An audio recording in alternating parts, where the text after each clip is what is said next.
kwa sababu ya nafasi ya leo. Nataka kuchukua nafasi kuwakaribisha sana kwa sababu ya kuhudhuria ibada ya leo ya lunch hour. Ningali nimeokoka na nimejazwa Roho Mtakatifu. Na nashukuru Mungu kwa sababu ya kuniokoa na hata kutumika katika nafasi hii. Kwa hivyo ninataka niombe kwa sababu ya neno la Bwana. Alafu tutasoma neno la Mungu na tutabarikiwa. Baba wa mbinguni, tunakushukuru, tunakuinua. Asante kwa sababu ya nafasi umetupatia nzuri. Tunakushukuru Bwana. Tuipokea na shukrani hata neno lile ambalo umeweka kwangu Bwana. Naomba liwe baraka kwangu na kwa wengine na kwa hata wale ambao wanatuwatch katika social media. Bwana tukuinua na ni katika jina la Yesu tunaomba na kuamini. Amen. Praise the Lord. Nataka niongee leo kuhusu second chance. Mungu anaweza kupatia mtu second chance. Bwana pesa hivyo. Ama nafasi ya pili. Mungu anaweza kukupea nafasi ya pili kwa maisha. Unaweza kuwa ulianzisha kitu ikafeli. Unaweza kuwa kwamba labda pengine uliteleza ukaanguka. Kuna kusimama mara ya pili tena. Bwana asifiwe. Haleluya. Kwa hivyo usikae pale chini useme kwamba nilianguka sasa siwezi nikainuka. Kuna nafasi ya pili. Mungu kupatia nafasi ili ukasimame. Na hiyo ili ya kwamba Bwana akaweze kutukuzwa na jina la Bwana likaweze kukua imara katika jina la Yesu. Ningetaka nisome neno la Bwana alafu tutaendelea kwenye kitabu cha Mika 7:7. Mika 7:7 pale tutaanza kusoma neno letu siku ya leo. Ninaongea kuhusu habari ya kiwango cha pili, second chance. Mungu anaweza kupatia kiwango cha pili katika maisha. Haijalishi mali ulifelia, haijalishi ni kwa biashara, haijalishi ni kwa masomo. Kuna watu walifelia hata katika masomo. Ukiangalia watu wengine hata kwa masomo walipata yani marks mbaya sana. Bwana apesi hivyo. Yaani hata ukienda naye mahali kwa ofisi huwezi kupata kazi. Lakini Mungu anaweza kubadilisha. Bwana apesi hivyo. Pengine uko pale kwamba ulianguka katika majaribu na ukafanya mambo mabaya sana. Na sasa unasikianga kwamba uko guilty. Nataka nikwambie kwamba Mungu ako na nafasi ya pili katika maisha yako. Praise the Lord. Haleluya. Kuna wengine unakuta kwamba ujana wao walitumia vibaya. Unakuta kama mtu ni msichana alitumia ujana wake vibaya. Alifanya vituko, visanga. Bwana apesi. Kama kuna mtu tulikuwa tunaongea naye akaniambia ujana wake anaregreta alitumia vibaya sana. Na anaomba tu Mungu amhurumie. Nikamwambia Mungu na huruma. Mungu anaweza kukupatia chance ya pili. Lakini wakati Bwana anakupatia chance ya pili, lazima uitumie vizuri. Praise the Lord. Unaangalia mtu kama Daudi, unaona kwamba Daudi alipokosa alilia sana mbele za Bwana. Na maandiko inasema kwamba mtoto yule alikuwa anaombea apone, baada ya apone alikufa. Lakini Mungu alimwambia kitu kimoja kwamba nitakupa mtoto ambaye atakuwa mfalme na atakuwa mkubwa sana. Na ndio nimepatia Solomon. Kwa hiyo Mungu anaweza kukupatia nafasi ya pili tena. Praise the Lord. Nataka kuongea na mtu ambaye amefika mwisho, amekata tamaa. Hata kama labda maisha ilienda, Mungu ako na nafasi ya pili katika maisha yako. Praise the Lord. Kuna wengine waliingia katika mahusiano, waliingia katika ndoa, walikatazwa, wakaambiwa kwamba huyu mtu usiende naye, huyu msichana usichukue, huyu kijana usichukue, lakini wakakataa. Sasa unakuta kwamba mambo ile vile ilienda, mtu anaona kwamba amefika mwisho, anataka kunywa sumu. Usikunywe sumu. Uishi katika jina la Yesu. Biblia inasema kwamba lakini mimi nitamtazamia Bwana matumaini, Bwana kwa matumaini. Ninamwongojea Mungu wa wokovu wangu atanisikia mimi. Ule mtumishi wa Mungu ambaye anaitwa Mika anasema kwamba lakini mimi nitamtazamia Bwana. Nataka niambie mtu mchana wa leo kwamba kuna nguvu ya kumtazamia Bwana. Unapomtazamia Bwana atakuinua. Watu wanaweza kukataa. Ni kweli watu wanaweza kureject. Unakumbuka yule mwanamke aliyepatikana kizini na akakimbizwa sana, na alipofika kwa Yesu wakitaka kumpiga mawe, wakimnyoshea kidole, kwa sababu mara nyingi watu hunyosha kidole na watu blame, wewe ndio ulikosa, wewe ndio ulisababisha hii kazi ingekuwa nayo, lakini kama si wewe singekuwa hapa. Lakini Biblia inasema kwamba Yesu aliwauliza swali moja, kaliandika kama hujawahi kufanya dhambi na uwe wa kwanza kupiga mawe. Watu waliishia. Na akaambia yule mama usirudie tena. Praise the Lord. Mungu anaweza kukupatia nafasi ya pili katika maisha yako. Haijalishi ulifeli kwa shule, haijalishi ni kwa biashara, haijalishi ni kwa ndoa, Mungu anaweza kukupatia nafasi ya pili. Mwandishi anasema kwamba nitamtazamia Mungu. Mstari wa 8 anasema kwamba usifurahie msiba wangu, ewe adui yangu. Ingawa nimeanguka, nitainuka. Nijapo keti katika gizani, Bwana atakuwa nuru yangu. Kuna wakati mtu anajikuta kwamba amekaa katika giza, anashindwa anatoka namna gani. Na ninataka ushike vizuri ya kwamba kila kitu iko na season yake. Praise the Lord. Ile season uko siku ya leo, sio season utakuwa kesho. Hiyo season itaisha. Bwana ape sifa. Kuna wakati mtumishi wa Mungu anaitwa Abraham. Alikuwa katika season ambaye anajiuliza maswali. Nitapataje mtoto? Yaani miaka yangu imeenda. Hiyo ni Genesis chapter 15. Ukisoma kuanzia verse 1, unaona walianza kubageni na Mungu pale. Anaambia Mungu, sasa mimi ni mzee, ninaenda sana. Haujanipa mtoto. Praise the Lord. Sasa nitapata wapi mtu wa kunilea? Ama ni mfanyakazi wangu ndiye atanilea? Lakini Mungu akamwambia hapana. Mfanyakazi wako hatakulea. Mungu akona chanzo ya pili, yaani kiwango ya pili, nafasi ya pili katika maisha mwako. Mungu anaweza kukupatia nafasi hata kama ulifeli mtihani. Mungu anaweza kukupatia nafasi ya kuishi tena. Praise the Lord. Kuna watu wengine walipitia mambo magumu. Unakuta watu wengine labda walipitia mambo kama ya kulepiwa, wakajisikia kwamba katika maisha mwao wamejihate, yani hawataki kujifanya tena. Hawataki kukubali kwamba hii ni kitu ilitendeka na ilipita. This is what season. Na hiyo season inaenda. Praise the Lord. Bwana asifiwe. Kwa hiyo hata kama uko katika giza, utainuka tena katika jina la Yesu. Maandiko yanasema kwamba pale ndani ya giza taa itawaka. Bwana ape sifa. Mungu akuletee mwangaza mchana wa leo katika jina la Yesu. Bali popote ulipo na mahali umekwama, katika hiyo mashimo ambayo umekwama, Mungu akutumanie msaada siku ya leo katika jina la Yesu. Maandiko yanasema kwamba kwenye mstari wa 9, kwa sababu nimetenda dhambi dhidi yake, nitabeba ghadhabu ya Bwana mpaka atakaponitetea shauri langu na kuidhibitisha haki yangu. Atanileta nje kwenye mwanga, nami nitaiona haki yake. Nataka kusema ya kwamba hata kama uko katika kwenye giza, Mungu ako na uwezo wa kutoa katika hiyo giza na kuleta katika mwangaza katika jina la Yesu. Kwa hiyo usifili ya kwamba wewe ustahili, ama kwa sababu watu wamekureject, ama kwa sababu watu wanakuongea. Watu wanaweza kuongea, ukipita mahali wanaongea stories zako. Praise the Lord. Hallelujah. Bwana Yesu asifiwe. Lakini nataka nikwambie kitu kimoja. Kama unajua ya kwamba wewe Mungu yuko na Mungu anainua watu, umtazamie Mungu, umwangalie Mungu, umwambie Mungu ya kwamba in this situation wewe ndio unaweza kuniondoa, wewe ndio unaweza kunisaidia. Mahali nimejipata siwezi kujitoa. Praise the Lord. Watu wanaongea negative word, wanasema kwamba huyu yeye ndiye alikosti, yeye ndiye alisababisha. Wewe wengine wanakuambia kwamba tulikukataza, haukusikia. Lakini usijiblame. Enda na usimame tena. Bwana ape sifa. Kuna chance Mungu anakupatia siku ya leo. Kuna nafasi Mungu anakupatia siku ya leo. Ya kwamba the season ambayo uko ndani yake siku ya leo inaisha katika jina la Yesu. Ukisoma kitabu cha Mhubiri 3 mstari wa 1, Biblia inasema kwamba kila jambo liko na wakati wake. Kuna kila wakati wa jambo na season ya uko ndani yake inaisha katika jina la Yesu. Ninakuombea kwa jina la Baba na la Mwana na Roho Mtakatifu ya kwamba the season you are passing now ikaisha in the name of Jesus Christ. Watoto wako wasikuje kupitia season. Your generation wasikuje kupitia season. Hallelujah. Familia yako wasikuje kupitia season. Kama kweli mmekuwa na mahangaiko, wacha iishe na kwako katika jina la Yesu. Ya kwamba hakuna mtu mwingine atapitia ile uchungu ambao umepitia. Hakuna ndugu yako ambaye amekufuata ama dada yako ambaye amekufuata atapitia uchungu mwingine ambao umepitia katika jina la Yesu. Maana ni season inaenda. Praise the Lord. Wakati wa season inakuwa ni ngumu. Maana hakuna mtu anaweza kukuelewa. Na kuna season ya kulia. Kuna season unajikuta kwamba uko peke yako. Kuna season unajikuta kwamba hakuna mtu anakukaribia. Lakini mwandishi wa Mika anasema kwamba nitavumilia ghadhabu ya Bwana. Kuna season unaweza kujikuta kwa sababu you are the cost. Pengine wewe unasababisha ukajipata katika season. Na ukijipata katika season kama hiyo, ni vizuri kumwangalia Bwana. Hallelujah. Praise the Lord.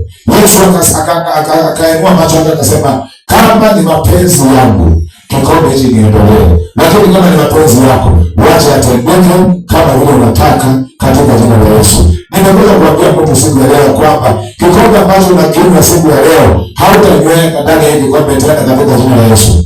Praise the Lord. Hiyo kikombe hautanyweka ndani yake tena katika jina la Yesu. Hiyo kikombe inaondolewa in Jesus name. Praise the Lord. Hii season inatoka sasa. Na ile generation tuko nayo sasa saa hizi. Huwezi yekea mtoto chai kwa kikombe ya plastiki. Na vikombe za nini ziko hapo? Hata kataa. Hii generation si ile wakati sisi tulikuwa tunapatiwa sahani za plastiki tunatumia. Watoto hawataki. Generation hii ilipita. Sisi tulikuwa tunatumia sahani ya plastiki. Hata ukiangusha chini haiwezi pasuka. Unaiangusha, unaikanyaga hapo, alafu inaoshwa ndio unakulia ndani. Lakini sasa generation yetu kwa nayo sasa, ukichukua sahani za kioo, uwekee wengine chakula na uache, mtoto atakataa kukula. Yaani ni kusema kwamba season inaisha. Praise the Lord. Na lazima ukubali ya kwamba ile season uko ndani yake, Mungu atakuondoa. Bwana pesi. Hii ni season yako. Uende ya kwamba hata kushuka nywele ni shida. Ni season yako. Hii sio season, you are passing that season itaisha. Praise the Lord. Hallelujah. Kuna season tulikuwa tunaoga na sabuni ya kuosha vyombo na kufua. Na hata mimi nimeanza kuoga na omo. Wewe unafikiri watu wametoka hapa? Tumetoka mbali. Bwana pesi hivyo. Kuna season tulikuwa tunanunua mafuta ya mboga ya shilingi 5, alafu inakatwa kidogo, inawekwa kando ili ya kujipaka. Wale siku hizi tunasikia watu wakisema ati ukipaka mafuta hizi zitakufuata. Sisi hapa kuna hizi zitakufuata. Hata ungejua tumejipaka hiyo salad. Kuna mafuta ilikuwa inaitwa Jomo, Cowboy, Kimbo. Bwana asifiwe. Hiyo mafuta ilikuwa inakatwa. Ukienda mahali inakatwa ya shilingi 5, saa hizi hiyo season iliisha. Hakuna saa hizi kuna mahali unaweza kupata mafuta ya shilingi 5. Iliisha. Ilikuwa inakatwa mpaka shilingi 3, triple unakatiwa. Praise the Lord. Ilikuwa season yetu. Na hiyo mafuta inakatwa kidogo, kanawekwa kwa karatasi ya juala. Sasa sijui juala, nimesema juala na Kijaluo. Sasa juala na Kiswahili sijui. Paper bag. Bwana asifiwe. Na si hizi zimekuja za siku hizi. So inawekwa pale, unakata kidogo, unaifanya mkono na hivi, unapaka, unasonga mbele. Praise the Lord. Hata kuna wakati tungekula kuku. Sasa hakuna haja kunawa. Unafanya hivi na that was our season. Praise the Lord. Tulikuwa tunaambiwa ukinawa na sabuni, hautawahi tena kukula kuku. Kuku itapatikana. So we believe ya kwamba ukinawa na sabuni utakula kuku. So ukimaliza kukula kuna haja kunawa. Ni kujipanguza. That season ilipita. Tulivumilia na Mungu akatusaidia. Bwana asifiwe. Hallelujah. Kuna wakati season yetu ya asubuhi, ugali ilikuwa mkate ya kukunywa na chai. Ugali ile imelala, inakatwa vizuri kipande na chai yenyewe ni strong tea, si ati ni ya maziwa. Na unapewa na slice. Unakula na unasonga mbele. Na sisi ndio hao tumetoka leza. Na wakati nataka niambie mtu ya kwamba utatoka mahali huko. Hiyo season itaisha. Bwana pesa. Tulikuwa katika nyumba za nyasi. Hizo nyumba za nyasi sasa zimeisha. Hata sikizo ukipata unaishi kwa nyumba ya nyasi, wewe unaona kama wewe uko nyuma sana. Bwana pesa. Tulikuwa katika season watu walikuwa wanavaa ngozi kama nguo. Ngozi ndio inakuwa nguo. Mtu anafunika tu, hata mwili ufunika, unafunika tu nyuma na mbele na unasonga. Na hapa na unasonga. That season ilipass. So I want to challenge you kwamba season iliyokuwa ndani itaisha. Tulikuwa season wa dada walikuwa wanachoma nywele na mkebe mwingine imetobolewa chini na hivi, inawekwa makaa ndani, alafu kichwa inapakwa mafuta hiyo kama ni ya Jomo, na avocado inawekwa hapo, inatoa moshi. Alafu inachana. Msichana ukimwangalia kwa barabara ni mrembo. Na hakuna mahali imejiandika ati amechoma na mafuta ya kupikia. Hakuna mahali imeji. Sasa siku hizi sasa ukipatikana ukiwa hapo wale wanakuona kwamba wewe ni mshamba. Ndio unaitwa analog. Bali kuna vitu zingine zilikuwa reality. Mimi ambacho huko wanazo vitu. Wameza pesa hiyo. Lakini sisi ni ilisha. Sisi unakuta kwamba wadada wamekaa chini wawili. Hiyo mkebe imetobolewa chini na makaa hivi. Alafu makaa inawekwa ndani. So nywele yako inisikivi walikuwa wanafanya. Wanaweka hivyo na inatoa moshi. Kama anaingia kuchoma miwa, inatoa moshi. Alafu mwingine hapo na kichana, inachoma na kichana. Inachoma hapo na program nini? Hapo kwa hizo vitu. Na tunaenda wakati tulikuwa tunanyolewa na wembe. Hakuna makazi. Unanunua wembe unakaa chini, unachora kichwa general. Mpaka chini. Hata hakuna stage ya kunyoa. Kichwa inachorwa yote, kucha na uso zinafanana. Hauwezi kutofautisha uso na kichwa ni wapi. That is season ilienda. May God deliver you in that season huko katika jina la Yesu. Hiyo season uondoke in Jesus name. Praise the Lord. Season ile tulikuwa tunavaa nguo. Unanunuliwa nguo. Nguo zilikuwa zinanunuliwa shilingi 5, 10. Kama mfuko, kama inaitwa kama mfuto. Kana nunuliwa shilingi 5 ama shilingi 10 ama mbao. Hapo kama mfuto unavaa siku ya Christmas. Tarehe 25. 26 hautakuwa nako tena. Kana hapa mpaka Disemba. Praise the Lord. Na nisema ukianza kupata ya kwamba kale kwa mfuto kalikuwa kanatoshania hapa. Sasa kanatoshania wapi hapa? Na unatokeleza tu hapo. Hivi ndivyo life ilikuwa wakati huo. Na tulipita katika jina la Yesu. Praise the Lord. Mandazi za wakati ule zilikuwa tamu.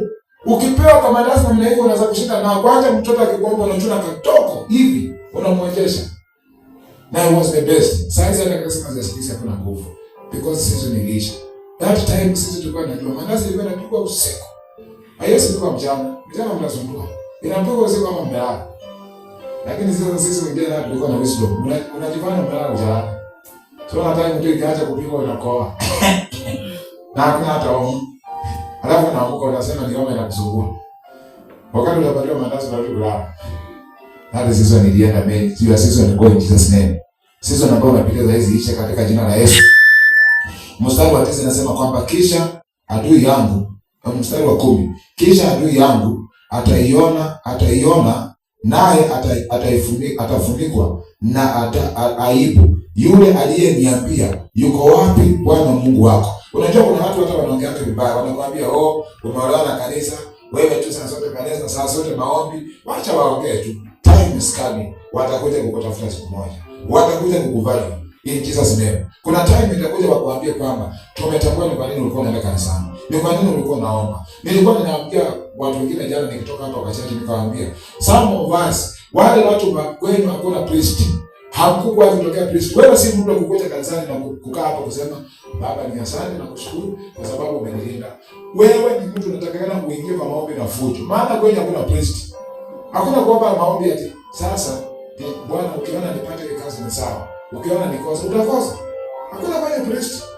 Kwenda hakuna apostle, hakuna mwinjilisti kwenu. Alafu unacheza hapa. Unaambiwa uombe alafu unakaa chini. Itabidi uombe kwa bidii. So that hii season imesumbua watu wa kweli iishe na wewe katika jina la Yesu. Praise the Lord. Bwana asifiwe. Maana kuna season ambazo zinakuja kwa maisha ya mtu. Kama utakaa mgumu, hizo season hazitaondoka.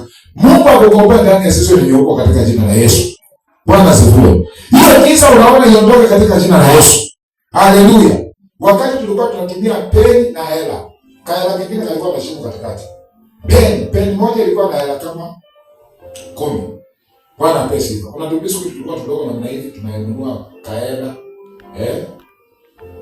Sasa saa hizi mambo imeenda juu. Bwana apewe sifa. Haleluya. Sio wakati ule hizi nyimbo za kuru asikuwa zilikuwa nyimbo za pole pole. Wakati wazazi walifanya ndio zingine zilikuwa zinaitwa pulipoto. Leo mpande hii chini na kama sio. Acha sasa hivi. Amjini tusingine. Ninawaambia endeni pole jinsi. Maana kuna mambo mbele. Wacha niwaongeleshe. Bwana apewe sifa. Leo nilikuwa inaitwa pulipoto. Na bila hata zingine inakaa kama buti. Ni kama huko nyuma inaanza kuchoma chini. Hiyo mtu akiwa nayo, huyo mtu ni somo. Ametokelezea. Season hii iliisha. May your season go in Jesus name. Season yako iishe katika jina la Yesu. Amen. Wakati tulikuwa tunatumia tube ya gari kama viatu. Tube ya gari ndio inatengenezwa. Hiyo tube ndio inatengenezwa ndio kiatu. Na unaenda nayo kwa sherehe. Watu wakitolewa wangesemekana wako na viatu watokelezea unatokelezea. Na ni tube ya gari imeshona. Lakini hiyo tube la shida moja ni kwamba jua ikiwaka utajua ujue. Inakuchoma mpaka sasa watu wanafanya kula na wanafikiria kwamba unacheza. Kumbe ni Mungu imechoma. Sasa kulikuwa na kitu ilikuwa inaitwa jigas, si jigas. Wengine Mungu ana jigas hapa. Si nikwambia maneno ndio ujue sisi ni raisha. Jigas zingine vitu zingine siji ilikuwa inakushika sababu kuna uchafu, sijiwezi kujua inaitwa namna gani na lugha yako. Na kunguni wakati hiyo na kwa jingine ilikuwa inaitwa upele. Vitu hiyo season iliisha. Praise the Lord. Bwana asifiwe. Unakuta jigas inakukula, unaenda kwa shule mpaka miguu inakaa namna hivi. Utapata utembee vizuri, unakaa namna hivi. Mpira ulikuwa unapiga namna hivi kwa sababu kuna vile hapo mbele vidole zimemliwa. Haiwezi kaa vizuri. Some of us ungetolewa miguu wakati huo, ungetoroka. Maana hata miguu ungeingiza zingiliano ndani kwa nyuma, miguu imetoroka mpaka inaishia ndani. Praise the Lord. Leo mguu ikitolewa inakaa kama mtoto mdogo. Unafikiria kwamba tulizoea namna hivi. Hatukuzoea namna hivi. Tulikanyaga chini. Sisi ni ile ilisha. Kwa hiyo nataka kuambia mtu ile sisi ni kwa ndani yake itaisha. Katika jina la Yesu. Sisi hatu kujua ati nguo mbele na nyuma ni wapi. Bora umevaa ni kuchomoka. Bwana asifiwe. Praise the Lord. Amen. Ile zetu ukifikisha miaka 5 hata miaka 7 hujawahi kuvaa suruali. Unanunua kile kirefu. Bora kinafika mpaka huko unaenda. Unasafiri. Hakuna wasiwasi. Na mama anakushika mkono na unaenda. Ile wakati mama anaenda kwa soko. Mama anatafuta kuli, mtoto amesimama ni miaka 4 na ananyonya. Leo mtoto akuna miaka 4 ananyonyeshwa hata miaka 3. Kana malizwa na miaka 2, mwaka mmoja na nusu kameachishwa. Praise the Lord. Hallelujah. Ile time mtoto alikuwa ananyonya mpaka anaongea. Kama chukua kibui ya lita 3 kanaendea maji kanatoka na kanaendesha nyonyo. Praise the Lord. That is nilienda. Kwa hivyo ile sisi kwa ndani yake itaisha. Mungu ako na chance nyingine katika jina la Yesu. Praise the Lord. Na kulikuwa na watu failure wakatubu. Na wengine Mungu akawainua. Bwana pewe sifa. So usijali na bali huko. Unatoka katika hiyo giza. Wacha kulialia, wacha kujihuzunisha, wacha kuona ni kama umeachwa. Praise the Lord. Kuna wakati na watu wanaweza kukutenga, lakini Mungu atakutengenezea njia katika jina la Yesu. Na ninaomba Mungu akutengenezee njia kwa maisha yako katika jina la Yesu. Mungu akutengenezee njia mahali hakuna njia. Maana Biblia inasema anaweza kutengeneza njia katikati ya kichaka. Praise the Lord. Bwana asifiwe. Amen. Hizi nguo za ndani watu wote wanasumbuka nazo siku hizi. Unaona mtoto atika size kanaambia mama utanivalisha nguo ya ndani. Hakuna size wakati ule yetu miaka hata 10. Unauliza kazi gani? Ya kazi gani? Kwanza unaweza kumwambia toka hapa. Utaweza kwamba? Unaweza kwamba unaenda tu. Wewe unaenda tu. Sisi hata kulikuwa na shida. Ile time tulikuwa tunaenda ile inaitwanga African Toilet. Unajua wewe hujui? African Toilet ni kusema mahali unaenda ni kwa bush. Hakuna kutafuta tisho.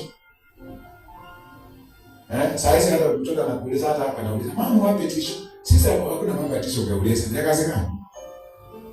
Na hata tisho yenyewe unaiona kwa nyumba. Kwani naliwanga wapi? Hakuna. Hallelujah. Praise the Lord. Bwana asifiwe. Utaondoka katika jina la Yesu. Kazi ilikuwa na vichaka zilikuwa nyingi. Wewe ukipita mahali usikie umeshikwa, ni kuingia ndani. Ile wakati tulikuwa tunakula mapera, vitu zingine tunakula. Sasa hizi kwa wapi? Wapi mapera hapo utatembea uiona? Zimemalizwa. Sisi ni ilisha. Ni kusema kwamba hata ile season uko ndani saa hizi hautakaa milele. Unaweza kuwa leo uko chini. Hiyo season itaisha katika jina la Yesu. Jitie nguvu na uenduke tena in the name of Jesus Christ. Mstari wa ngapi? Mstari wa 11 inasema kwamba siku ya kujenga ukuta wako inawadia. Siku ya kupanuka mipaka yako imewadia. Yaani wakati wewe kupanuliwa imefika. Season yako ya kukaa mahali pamoja imeisha. Season yako ya kukamatwa imeisha. Season ya kufungwa imeisha. Ni leo ndio mtoto wako na right. Zamani sisi tulikuwa tunagomba mpaka na neighbor. Neighbor akikutana nako kwa barabara umekaa vibaya na kutandika na uweze ndio kwenda kusema nyumbani. Maana ukisema wazazi wanaacha na wewe. Mtoto wakati alikuwa watu wote. Sisi ukikuza mtoto wa mtu unaenda post. Unakujua na serikali kwa mnyuka. Haungefanya mchezo. Upatikane kwa barabara unacheza ball, unafanya nini? Wewe, mwalimu tulikuwa tunaona wakati huo walimu walikuwa watu wakubwa sana. Ungeona mwalimu hivi, ungesimama kwa kichaka apite. Siku hizi tunabeba mwalimu. Ni that time yetu. Zile matatu tulikuwa tunaingia ni matatu tunakaa tunaangalia na mbele. Hivi. Matatu tunakaa tunaangalia na mbele, alafu wengine wanasimama hapa. Hiyo matatu alafu inajazwa, alafu driver anashika breki kwa sababu watu wamejaa sana. Wanashika breki. Mnavinyana huko mnakaa vizuri sana. Hata sisi ni licha. Ambapo mtoto angekaa kwa kiti na mtu mzima amesimama, hata kama umelipa, utaamuka. Praise the Lord. Ile season tulikuwa tunavaa uniform, unakuja na Nairobi. Sasa hizi jaribu. Wewe sivaa uniform ukae kwa gari ukataa kulipa. Sisi tulikuwa tunavaa uniform. Hata ukiwa na ndefu, vaa uniform. Kuna mtu anakuuliza swali. Wewe mtoto wa shule. Maana wakati ule wetu tukienda kwa shule mkono rasmi ikaguza wapi? Hapa. Alafu namba 2, unakuta mtoto wa class 7 ametoa ndefu. Hata si 7, kuanzia 4. Mtu ako na kipesi.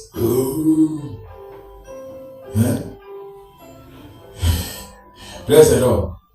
Maana nasa tulikuwa tunaingia katika ile nasa. Na huko ukienda kusomeza ABC na kukunywa uji. Unaenda nyumbani. Kuna mambo mengi. Oh mama shakala baraka. Mungu akutoe katika hiyo season.